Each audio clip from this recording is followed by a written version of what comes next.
Hello everyone, good evening and welcome to study IQ. Study IQ में आप सभी लोगों का बहुत बहुत स्वागत है। और आज मुझे ये बताते हुए काफ़ी खुशी हो रही है, आप लोगों को शायद पूर्व सूचना मिली होगी, नहीं मिली भी है तब भी आप लोगों के लिए एक बहुत ही इम्पोर्टेंट यहाँ पर आपके सामने देख सकते हैं, यहाँ पर ये बैनर लगा हुआ है जिसे आप आसानी से पहचान सकते हैं।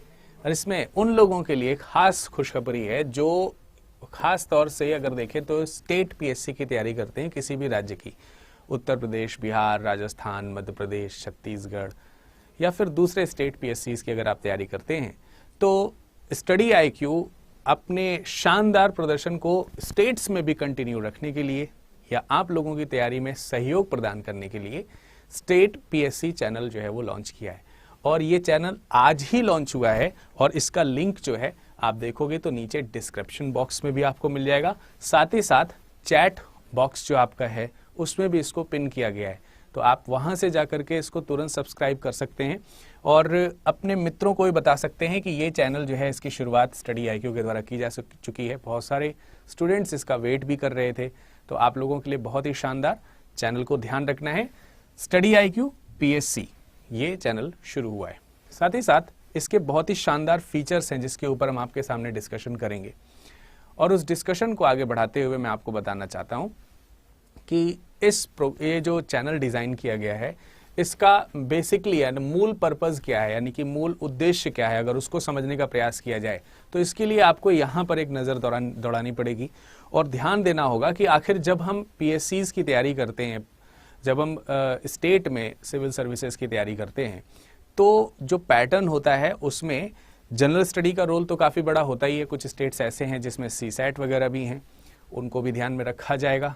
लेकिन शुरुआत हम किस तरीके से कर रहे हैं, आप देखते हैं कि ज़्यादातर जो पीएससी चैनल्स होते हैं उसमें यूट्यूब पे जो आपको क्लासेस प्रोवाइड होती हैं वो हो सकता है कि डीपली आपको करंट अफेयर्स की क्लासेस प्रोवाइड होती हों या फिर इंटरनेशनल रिलेशंस की, जो कि करंट से रिलेटेड इश्यूज होते हैं उनसे रिलेटेड कुछ आपको कंटिन्यू क्लासेस देखने को मिलती हैं।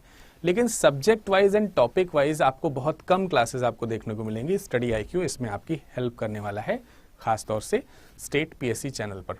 तो आप देख सकते हैं ये शेड्यूल होगा, ये शेड्यूल कल से ही फॉलो होना शुरू हो जाएगा। तो आप लोगों से रिक्वेस्ट है कि बिना किसी देरी के आप तेजी से जा करके जो लिंक आपको अवेल कराए गए हैं आप उन पर क्लिक करके उस पर सबसे पहले चैनल को सब्सक्राइब कर लीजिए, जिससे कि ये जो सुविधाएं आपको जल्दी से जल्दी मिलनी शुरू हो जाए। इसमें सुबह 8 बजे आप इसको कहीं मार्कअप कर लीजिए, आपके लिए फायदेमंद है।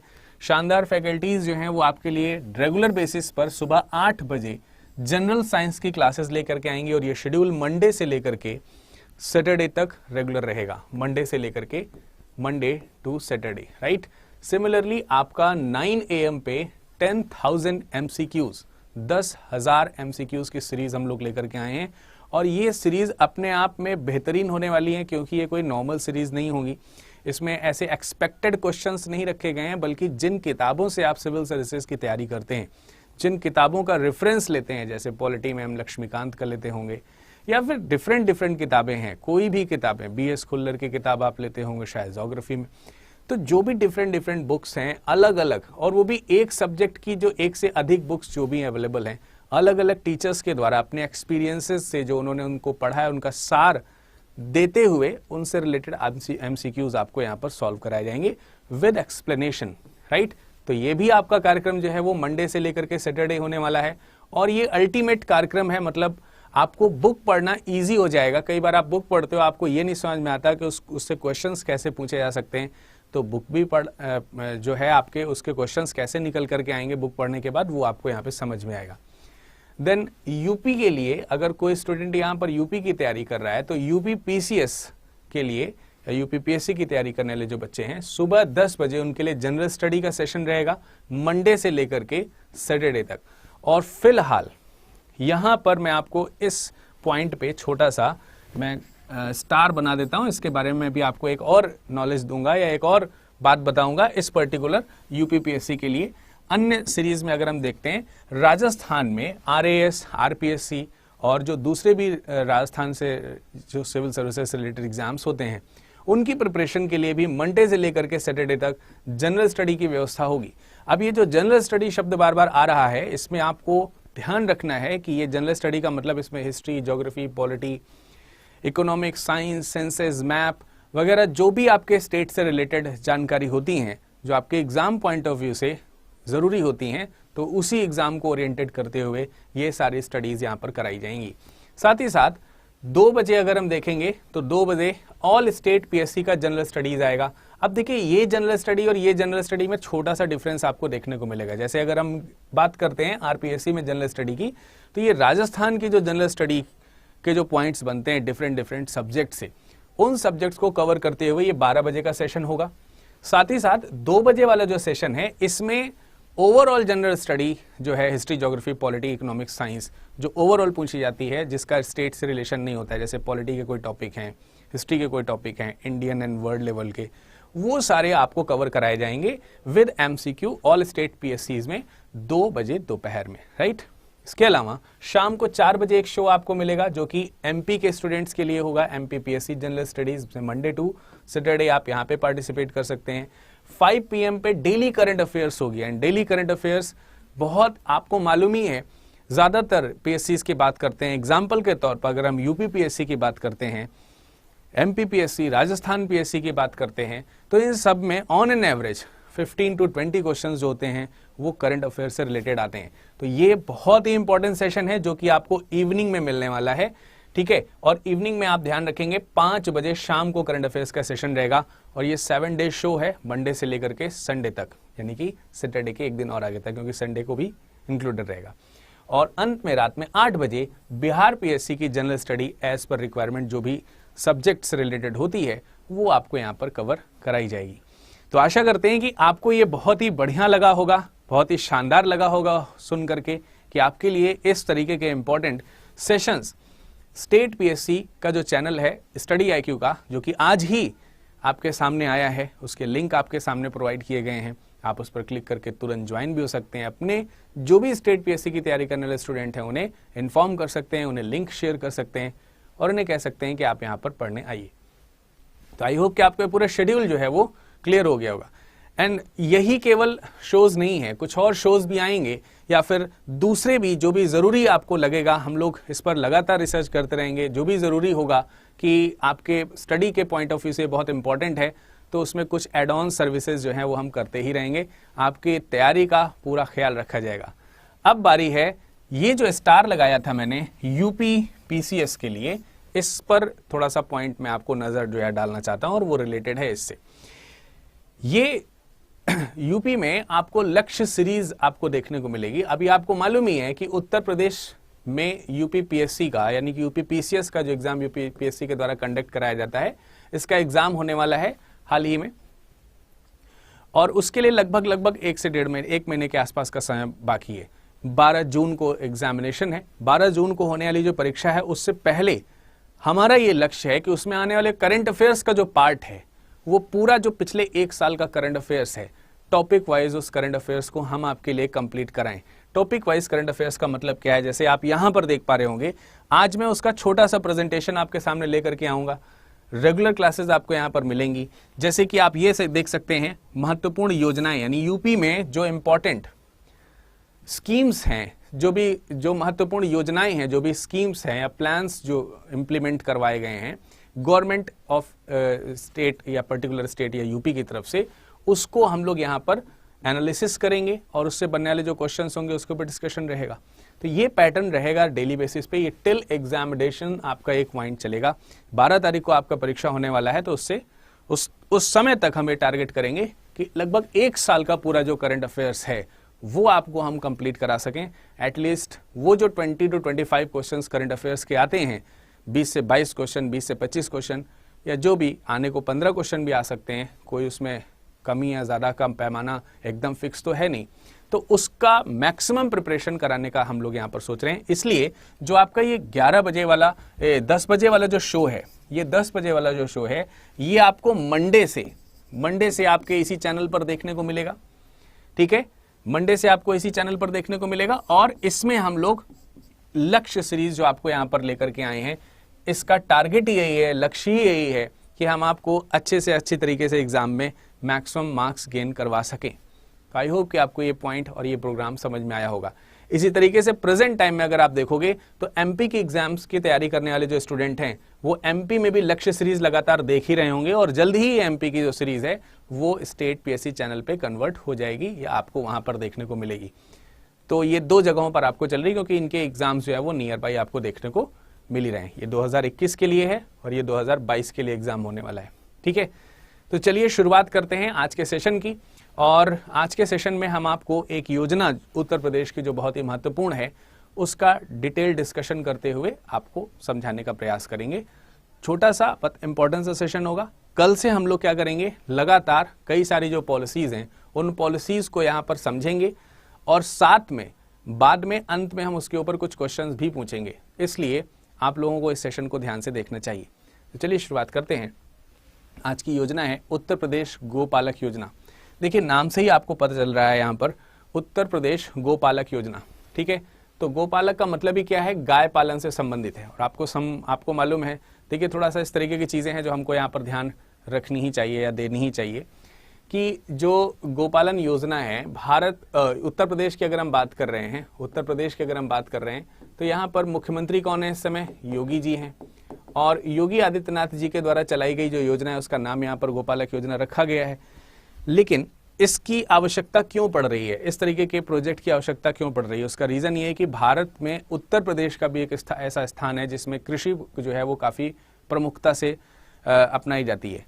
और दूसरा कह सकते हैं कि एक और प्रमुख व्यवसाय है उत्तर प्रदेश में अगर देखा जाए तो वो है डेयरी फार्म का, डेयरी उद्योग का। तो डेयरी उद्योग जो है वो संबंधित है, स्वाभाविक सी बात है, दूध देने वाले पशुओं से संबंधित है। और जब हम दूध देने वाले पशुओं की बात करते हैं तो उसमें सर्वप्रथम नाम हमारे दिमाग में गाय का ही आता है।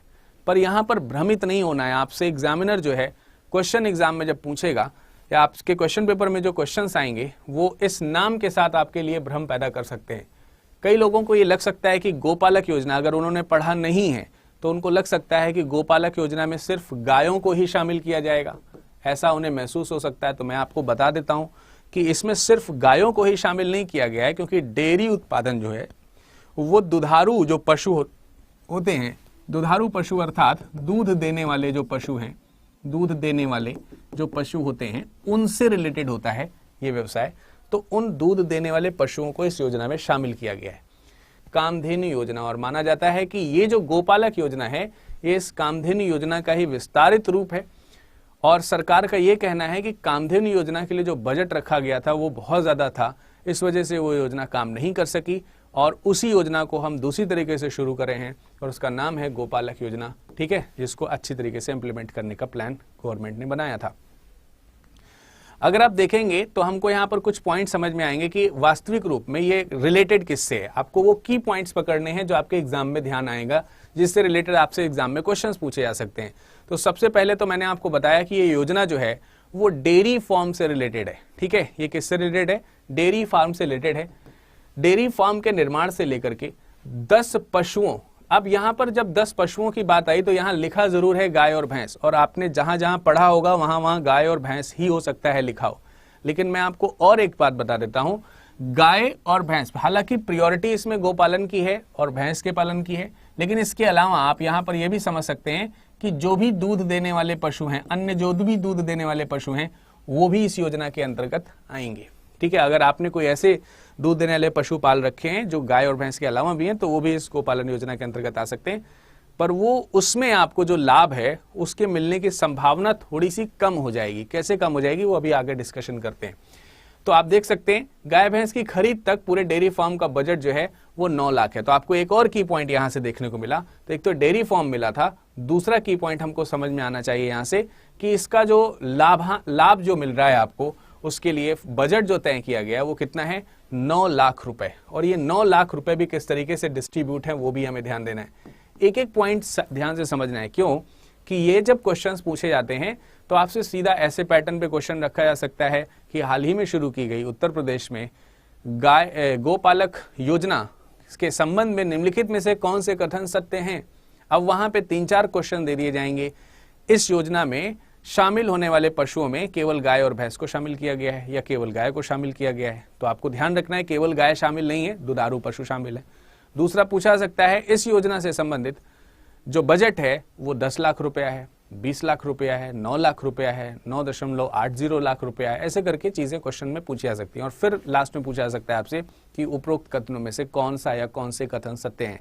तो ये पैटर्न है, ये तरीका है क्वेश्चन बनने का आपके एग्जाम में, तो इस पॉइंट को भी ध्यान रखना जरूरी है। तो मैंने बताया बजट कितना है, बजट हमारा 9 लाख रुपया, राइट। अब जरा देखिए इसमें से ये जो गोपालक योजना है वास्तविक रूप में अगर इसको समझें, इसकी डिटेलिंग करते करते जब हम उद्देश्य की तरफ बढ़ेंगे तो आपको क्लियर हो जाएगा। आपको ध्यान रखना है इसमें डेयरी की बात करी गई है, तो डेयरी अगर मान लेते हैं कि किसी के पास में कोई व्यक्ति इस प्रकार के प्रोजेक्ट का लाभ उठाना चाहता है तो उसके पास में पहले से फंडिंग कितनी होनी चाहिए, 1.80 लाख रुपीस की। ये जो साइन है ये रुपीस का है, पर क्योंकि शायद ये सिस्टम इसको नहीं गेन कर पाया इसलिए रुपीस का सिंबल की जगह क्वेश्चन मार्क बन गया। तो आप समझिएगा जहां क्वेश्चन मार्क बन गया वो रुपीस का सिंबल है, अगली बार से हम उसमें रुपीस लिख दिया करेंगे। तो यहां पर 1.80 लाख रुपीस आवेदक को अपना लगाना होगा। मींस ये जो 9 लाख रुपए का जो प्रोजेक्ट है इसमें 1.80 लाख रुपीस जो है यानी 1.8 लाख रुपए जो है वो आपका खुद का लगना चाहिए इस प्रोजेक्ट में। शेष जो अमाउंट बचा, स्वाभाविक सी बात है 9 लाख रुपया 10 लाख रुपया अगर किसी बिजनेस को लगाने में लग रहा है तो हो सकता है, और ज्यादातर डेयरी जो कार्य होते हैं वो कृषि प्रधान क्षेत्रों में होते हैं, ग्रामीण सेक्टर्स में ज्यादा देखने को मिलते हैं अधिकतर। तो संभव है कि 9 लाख रुपया 10 लाख रुपया लोगों के पास ना हो। अगर 1.5 लाख रुपए के साथ में लगभग 1.25 लाख रुपए के आसपास में अगर कोई व्यक्ति अपना प्रोजेक्ट तैयार कर रहा है तो उसको गवर्नमेंट सपोर्ट कर रही है रेस्ट ऑफ अमाउंट के लिए लोन के माध्यम से, ठीक है। तो आप देख सकते हैं बचा हुआ जो अमाउंट है 7.2 लाख बैंक से ऋण प्रदान किया जा सकता है 5 वर्षों के लिए। आई रिपीट 5 वर्षों के लिए, राइट। अब ये 5 वर्षों के लिए जो लोन दिया जाएगा उसका अमाउंट तो 7.20 लाख रुपीस हो गया, और जब आप दोनों को ऐड करेंगे तो आप देखेंगे कि आपको 9 लाख रुपए का बजट देखने को मिल रहा है। अब इसमें भी तमाम तरीके से चीजें रखी गई हैं कि जो लोनिंग है, ये जो लोन दिया गया है, एक तो बात ये हो गई कि ये 5 वर्षों के लिए, एक तो ये बात हो गई कि 5 वर्षों के लिए। सरकार ने ये भी सोचा कि जो व्यक्ति 5 वर्षों में लगातार अगर हम देख रहे हैं या 1 वर्ष में भी लगातार देख रहे हैं, टाइमली अगर अपना जो किस्त है वो चुका रहा है, तो गवर्नमेंट ने ये भी सोचा है कि जो ऋण लेने वाले जो लोग हैं, यानी उधार जिनको मिल रहा है, लोन जिन्हें मिल रहा है, सैंक्शन हुआ है, ऐसे जो लाभान्वित व्यक्ति हैं अगर वो समय पे अपना ऋण चुका रहे हैं या उसकी जो किस्त बनाई गई है वो किस्त सही समय पर दे रहे हैं, तो उन्हें एडवांटेज देने की भी प्लानिंग करी है। 40,000 सालाना सब्सिडी भी प्रदान करी जाएगी, 40,000 सब्सिडी प्रदान करी जाएगी, और एडिशनल सब्सिडी मिलेगी उन लोगों को जो टाइमली पेमेंट कर रहे होंगे 10,000। तो आप देख सकते हैं 40,000 रुपए की तो सब्सिडी है, उसके अलावा 10,000 रुपए की सालाना सब्सिडी और है यदि अगर आप टाइमली इस किस्त को पूरा कर रहे हैं। तो गवर्नमेंट की तरफ से ये एक और सपोर्ट आपको यहां पर देखने को मिल रहा है, राइट। तो ये भी पॉइंट आपको क्लियर हो गया होगा। नेक्स्ट और हम देख सकते हैं, अगर हम इसमें योग्यता और मानदंड की बात करते हैं कि उत्तर प्रदेश गोपालक ये जो योजना है जिसमें लाभ आपको किस तरीके से मिल रहा है उसको हम थोड़ा सा सम अप करने का प्रयास करेंगे। एक तो ये डेयरी से संबंधित है, आपको मालूम हो गया कि 9 लाख रुपए का इसमें जो है वो बजट है। इसके लिए आपको दुधारू पशु रखना आवश्यक होता हुआ दिखाई दे रहा है, यानी कि ऐसे लोग जो जिनके पास दुधारू पशु हैं वो इस प्रोजेक्ट में शामिल हो सकते हैं, या दुधारू पशु रखने की इच्छा जिनके अंदर है वो इसमें शामिल हो सकते हैं। और आप देख ही सकते हैं कि 5 वर्ष के लिए इसमें जो है वो आपको ऋण मिलेगा, 5 वर्ष के लिए आपको ऋण मिलेगा, और इसमें सब्सिडीज भी आपको दी जाएंगी 40,000 रुपए, और एक्स्ट्रा सब्सिडी दी जाएगी 10,000 रुपए की, राइट। अब हम देखते हैं इसकी योग्यता, अर्थात ये जो पर्टिकुलर प्रोजेक्ट है डेयरी के लिए, कौन से लोग हैं जो इसके लिए एलिजिबल हैं, ऐसे कौन से लोग हैं जो इस योजना का लाभ उठाने के लिए, लाभान्वित होने के लिए जिनको आप मापदंड पे खरे उतरते हैं, उनको जरा देखेंगे। ये योजना यूपी से रिलेटेड है, तो स्वाभाविक सी बात है कि इसमें जो मूल निवासी की बात आएगी वो मूल निवास जो है आपका उत्तर प्रदेश का होना चाहिए, बिल्कुल बेसिक सी चीज है यूपी। अब देखिए ये छोटे छोटे से पॉइंट हैं जिनको आप जल्दी जल्दी से पढ़ करके स्किप कर जाते हो, लेकिन जब आपके क्वेश्चन पेपर में एग्जामिनेशन में जब पॉइंट्स आते हैं तो आपके माइंड से स्किप हो जाते हैं। पूछ ही लिया गया कि क्या इस योजना में दूसरे राज्य के लोग शामिल हो सकते हैं, तो आपको ध्यान रखना है कि इसमें उत्तर प्रदेश का मूल निवासी होना चाहिए, दूसरे राज्य का व्यक्ति के लिए यहां पर नहीं है, राइट। डेयरी प्रबंधन में उसको अच्छा अनुभव होना चाहिए। ये एक ऐसी एलिजिबिलिटी है जो यदि अगर है तो आपको लोन सैंक्शन होने में आसानी है, सुविधा प्रदान कर दे। यानी कोई व्यक्ति ऐसा है जो पहले से ही डेयरी उत्पाद में शामिल है और उसका अनुभव है कि डेयरी प्रोडक्ट्स कैसे चला जाते हैं, बट उसके पास पैसा नहीं है रोजगार के लिए, या कह सकते हैं कि उसके पास इतना रुपया नहीं है कि वो इसको कंटिन्यू कर पाए। अनुभव है पर पैसा नहीं है। कई ऐसी स्थितियां आती हैं लोगों के जीवन में कि लोगों के पास अनुभव होता है और किसी प्रोजेक्ट को रन करने के लिए उनके पास अमाउंट नहीं होता है, तो ये अमाउंट मुहैया कराया जाएगा उन लोगों को। इसके अलावा अगर हम देखें तीसरा पॉइंट, कम से कम 10 गाय, ध्यान रखना है, कम से कम 10 गायों या भैंसों के साथ डेयरी फार्म खोलना होगा। अब बात आती है कि क्या किसी के पास 10 गाय से या 10 भैंस से कम है, या ये जो जानवर हैं इनसे अगर कम हैं, तो क्या उन्हें इसका लाभ नहीं मिलेगा? तो इसका आंसर है कि उन्हें भी लाभ मिलेगा, लेकिन कम से कम उसकी सीमा कितनी है? 5 है। एटलीस्ट 5 तो होनी ही चाहिए, 5 गाय या भैंस, यानी 5 दुधारू जानवर आपके पास होने ही चाहिए।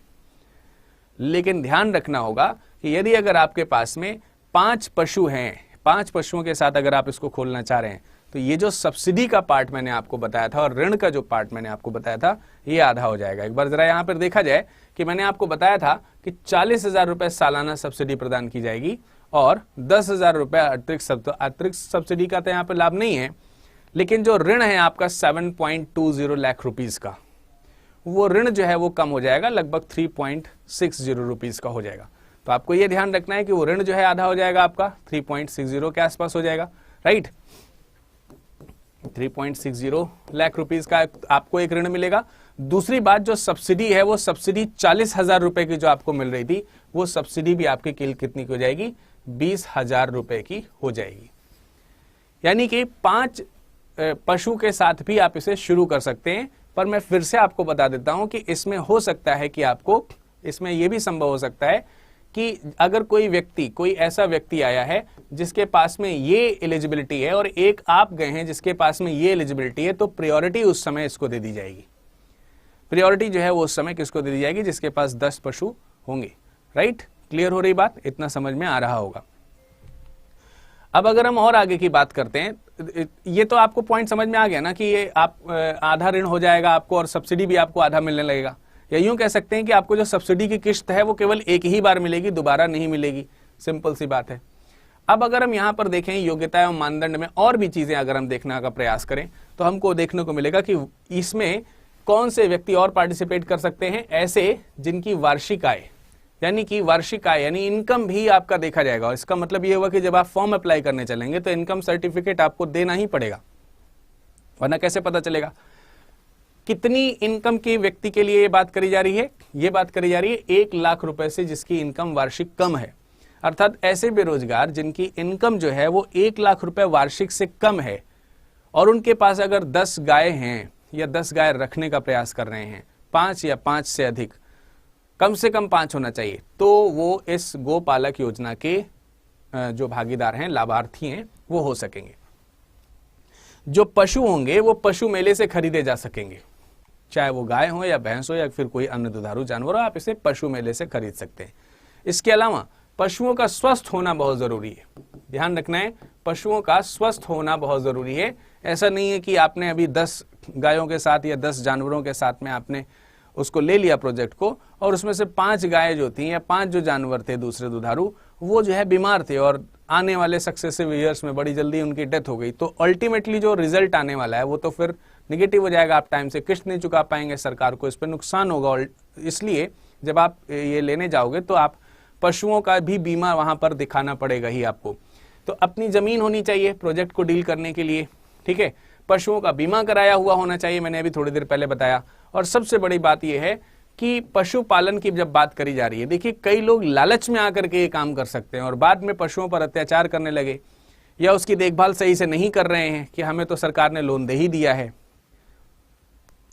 तो ऐसे में पशुओं की हो सकता है कि वो ठीक तरीके से देखभाल ना कर सकें। तो सरकार के पास जब आप इसको अप्लाई करने जाएंगे तो निश्चित रूप से आप ध्यान रखिए कि जब ये अप्लाई करने जाएंगे तो आपसे पशुओं के प्रति क्या रुचि है उससे संबंधित पूछताछ भी हो सकती है, क्योंकि अधिकारी हैं वो जान ही जाएंगे कि आपको पशुओं में रुचि है कि केवल पैसा ही ऐंठने चले आए हैं आप। तो ये बात ध्यान रखनी है। हालांकि ये कोई ऐसी एलिजिबिलिटी नहीं है जिसके लिए कोई कागज प्रस्तुत करना पड़ेगा आपको, लेकिन पशुओं की देखभाल करने की आपकी इच्छा होनी चाहिए। ये बात यहाँ पर ध्यान रखना है। अब बारी आती है कि आखिर आपको ये कैसे सुविधा मिलेगी, अर्थात जब आप इसको अप्लाई करने चलेंगे तो उस समय आपके पास में किस प्रकार के डॉक्यूमेंट्स होने चाहिए, कौन कौन से दस्तावेज ऐसे होने चाहिए जिससे आप आसानी से आप इस सुविधा का लाभ उठा सकते हैं। तो सबसे पहला पॉइंट ये है कि बैंक से डिफॉल्टर नहीं होना चाहिए। आप बैंक से डिफॉल्टर अगर होंगे तो स्वाभाविक सी बात है, कोई भी लोन, यही वाला लोन की ऋण की बात है, किसी प्रकार का ऋण दिया जा रहा हो, बैंक डिफॉल्टर है तो आपको लोन नहीं दिया जाएगा। तो यहां पर एक पॉइंट ये, किसी भी व्यवसाय से संबंधित किसी बैंक में आपका ऋण नहीं होना चाहिए, यानी कोई दूसरे लोन्स जो हैं आपके किसी दूसरे व्यवसाय के लिए नहीं चल रहे होने चाहिए, सरकार का मानना है। ऐसे में तो उसका बर्डन हो जाएगा। तीसरा पॉइंट यहां पर यह है कि जाति प्रमाण पत्र प्रस्तुत करना है उन जातियों के लिए जो जिनको जो है जातिगत छूट जो है वो प्राप्त करनी है, उनके लिए जाति प्रमाण पत्र की आवश्यकता यहां पर पड़ेगी। इसके अलावा अपना और अपने परिवार की आय का प्रमाण पत्र होना चाहिए, क्योंकि बताया गया था कि आपकी जो सालाना इनकम है वो सालाना इनकम कितनी होनी चाहिए, 1 लाख रुपए से कम होनी चाहिए। ठीक है, तो इसलिए आपको इनकम सर्टिफिकेट भी प्रस्तुत करना होगा, तब आप यहां पर आवेदन कर पाएंगे। इसके अलावा आधार कार्ड आपका लगेगा, राइट। इसके अलावा आधार कार्ड और बैंक की पासबुक की एक प्रति के साथ साथ, क्योंकि जमीन भी आपकी होनी चाहिए थी डेयरी के लिए, मैंने अभी थोड़ी देर पहले बताया था, तो उस जमीन की खतौनी वगैरह भी आपकी यहां पर लगेगी, राइट। तो इस तरीके के कागजात हैं जो आप यहां पर लगा सकोगे। आवेदन कैसे करना होगा, इसके लिए सबसे पहले तो, क्योंकि ये पशुओं की बात है, तो इसके लिए आपके क्षेत्र से संबंधित जो मुख्य कह सकते हैं कि पशु चिकित्सा अधिकारी हैं, उन पशु चिकित्सा अधिकारी के माध्यम से आपका आवेदन होगा। केवल उन्हीं के कह देने से आवेदन नहीं होगा, ये भी बात भी है। अब ये जो चिकित्सा अधिकारी हैं, ये आपको ये जो चिकित्सा अधिकारी हैं, ये रिपोर्ट जो है वो पशु चिकित्सा अधिकारी को देंगे कि जो भी व्यक्ति हमारे पास आया है वो एक फौरी तौर पर एलिजिबल है, बाकी आप आगे देख लीजिए। अब ये रिपोर्ट जो पशु चिकित्सा अधिकारी के पास आई है, इसके आधार पर वो आगे की जांच करेंगे और साथ ही साथ एक लिस्ट बना करके ऐसे लोगों की, आप या दूसरे जैसे लोग जो भी अप्लाई करने जाएंगे, उन सब की एक लिस्ट बना करके वो जो पूरी निदेशालय है उसमें ये सूची को दे दिया जाएगा और वहां पर एक पैनल होगा जो इसकी जांच करेगा। उस पैनल में आप देख सकते हैं, उस समिति में सीडीओ, अध्यक्ष और साथ ही साथ नोडल अधिकारी के जो सदस्य वगैरह हैं वो उसमें उपस्थित होंगे और वो ये देखेंगे कि किस व्यक्ति को ये लोन दिया जा सकता है या किस व्यक्ति को नहीं दिया सकता है। इसका मतलब इनके अनुमोदन पर, इनके रिक्वेस्ट पर ही आपको लोन प्रोवाइड किया जाएगा, यानी बैंक में इन्हीं का अनुमोदन जाएगा, इन्हीं की रिक्वेस्ट जाएगी कि हाँ इन्हें जो है फर्दर लोन जो है वो प्रोवाइड किया जा सकता है। तो ये प्रणाली है। इसके पहले डॉक्यूमेंट्स जो थे वो मैंने आपको बताए कि आपको किस तरीके से पूरे करने हैं। अब यहां पर ये भी चीज ध्यान रखनी है, एक और बात ध्यान रखनी है। मान लेते हैं कि आप और आपके साथ में कोई एक और ऐसा व्यक्ति है जिसने अप्लाई किया है और ऐसे बहुत सारे लोगों ने अप्लाई कर दिया है कि जो सरकार ने बजट सोचा है, सरकार ने जो इसके लिए स्वयं के लिए, इस योजना के लिए पर्टिकुलरली जो बजट सोचा है, उसका टोटल लोन सैंक्शन अमाउंट जो है वो एक्सीड हो गया, यानी कि ज्यादा हो गया। इसका मतलब ये हुआ कि कुछ ऐसे लोग हैं जिन्हें सरकार चाह करके भी क्या नहीं दे सकती है, योजना का लाभ नहीं दे सकती है। पर ऐसे अगर किसी को मना करेगी कि हम तुम्हें ये योजना का लाभ नहीं दे सकते हैं, तो स्वाभाविक सी बात है, एक तो सरकार की गरिमा का प्रश्न हो जाएगा और दूसरी बात ये हो जाएगी कि इसमें पार्शियलिटी होनी शुरू हो जाएगी कि इन्हें दिया और हमें नहीं दिया। तो इसके लिए सरकार ने कहा है कि यदि अगर आवेदनों की संख्या बहुत ज्यादा बढ़ जाएगी तो इसमें हम वो लॉटरी सिस्टम जो होता है ना, लॉटरी सिस्टम करेंगे, यानी कि लकी ड्रॉ जिसको आप बोलते हैं, लकी ड्रॉ के माध्यम से फिर जो जिसका नाम आएगा उसमें से किसी एक का रैंडमली उठा करके उसे एलिजिबल होगा तो आगे कंटिन्यू किया जाएगा। तो ये भी प्रोसेस आपको ध्यान रखना है। अब जो कुछ भी हमने पढ़ा है उसको जरा एक बार सम अप कर लेते हैं, समझ लेते हैं कि क्या पढ़ा, उसको लाइन अप कर लेते हैं एक बार। सबसे पहले तो योजना का नाम क्या है, योजना का नाम है यूपी यानी उत्तर प्रदेश गोपालक योजना, राइट। दूसरा, इसका प्रारंभकर्ता कौन है, इसको इनॉग्रेट किसने किया है, माननीय मुख्यमंत्री श्री योगी आदित्यनाथ जो हैं उत्तर प्रदेश के। तीसरा पॉइंट है कि यूपी के कौन से लोग हैं जिनको इसका लाभ मिलेगा, यूपी के ऐसे लोग जिनकी इनकम जो है वो 1 लाख रुपए से कम है और साथ ही साथ बेरोजगार हैं, ठीक है। इसके अलावा जिनको डेयरी उत्पादन में कार्य करने का या डेयरी क्षेत्र में जो है कार्य का अगर अनुभव है, ऐसे लोग जो हैं वो इसके लिए लाभार्थी होंगे। साथ ही साथ उद्देश्य क्या है, आखिरकार इस योजना में लोन प्रदान करने का उद्देश्य क्या है। एक तो ये है कि जो पशु हैं उनका संरक्षण हो जाएगा, लोग पशु पालेंगे, पशुओं की देखभाल हो जाएगी। और दूसरा क्या है, दूसरा है रोजगार या स्वरोजगार, जो कि राष्ट्रीय योजना का भी उद्देश्य है। तो स्वरोजगार के लिए लोन उपलब्ध कराना, यानी लोगों को अपने पैरों पर खड़े होने के लिए एक सहारा देने की बात है आर्थिक तौर पर, जिससे कि व्यक्ति जो है अपने व्यवसाय में आगे बढ़ सके। इसके अलावा अगर हम देखें तो बजट की जो राशि है वो मैंने आपको बताया था 9 लाख रुपीज है। साथ ही साथ बैंक द्वारा जो लोन मिलेगा वो 7.20 लाख रुपीज का होगा, क्योंकि 1.80 लाख रुपीज जो है वो आपके पास में होने चाहिए। इतना आप लगा सकते हो अगर प्रोजेक्ट में, तो आप इसका लाभ उठाएंगे। सब्सिडी की बात करते हैं तो 2 लाख या 2.5 लाख अधिकतम आपको सब्सिडी यहां पर देखने को मिल रही है। अब 2 लाख कैसे देखने को मिल रही है, आपको मैंने बताया था 40,000 रुपए है ना, 40,000 रुपए प्रति वर्ष। और ये योजना कितने वर्ष के लिए, 5 वर्ष के लिए। 5 से मल्टीप्लाई कर देंगे, 5 4 20, तो 2 लाख रुपए हो गए। अधिकतम जो है 2 से 2.5 लाख रुपए। अब 2.5 लाख कैसे हो रहा है, वो जो 10 लाख रुपए आपको सब्सिडी, 10,000 रुपए जो आपको सब्सिडी मिल रही है वार्षिक, अगर आप टाइम से 10,000 रुपए एक्स्ट्रा सब्सिडी जो आपको मिल रही है, अगर आप टाइम से किस्त चुका रहे हैं, 5 साल में 50,000 रुपए आपकी एक्स्ट्रा हो जाएगी। तो 2.5 यानी 2.50 लाख रुपीज जो है मैक्सिमम सब्सिडी आपको मिल सकती है, राइट। तो सब्सिडी का पॉइंट भी आपको क्लियर हो गया होगा। इसके अलावा अगर हम बात कर सकते हैं, ऐसे व्यक्ति ही इसमें आवेदन कर सकेंगे। 9 लाख रुपीज तो इसका प्रोजेक्ट है, इसमें से 1.8 लाख रुपीज आपके पास में एटलीस्ट होने चाहिए, तो आप प्रोजेक्ट में आगे कंटिन्यू करेंगे। आशा करते हैं कि आपको ये पॉइंट सारे के सारे समझ में आए होंगे। आपके इस प्रकार की योजना से किसी भी प्रकार से अगर कोई भी प्रश्न पूछा जाएगा तो मुझे नहीं लगता है कि आपको वो समझ में नहीं आएगा या फिर आप उसे कर नहीं पाएंगे। ये वो तरीका है जिससे हम लोग लेक्चर सीरीज को साधेंगे और आपके करंट अफेयर्स के पूरे जो सेगमेंट हैं उनसे रिलेटेड जो डिस्कशन है वो यहां पर करते हुए 1 साल का पूरा करंट अफेयर्स मैक्सिमम प्रयासों के साथ में आपके साथ हम यहां पर आपके एग्जाम डेट से पहले पूरा करने का पूरा प्रयास करेंगे। आपको किसी प्रकार की कोई क्वेरी है, आप हमसे संपर्क कर सकते हैं। साथ ही साथ मैं आपको एक बार फिर से बता देना चाहता हूं, एक बार फिर से रिवाइज करा देना चाहता हूं कि हमारा चैनल लॉन्च हुआ है स्टेट पीएससी के लिए, स्टडी IQ पीएससी के नाम से, जिसका लिंक डिस्क्रिप्शन बॉक्स में है और साथ ही साथ चैट बॉक्स में ऊपर की ओर पिन किया गया है। बगैर किसी देरी के साथ आप वहां पर जाकर के सब्सक्राइब कर लीजिए और दोस्तों के साथ शेयर करिए, क्योंकि आपको कल सुबह 8 बजे से सेशंस वहां पर मिलने शुरू हो जाएंगे।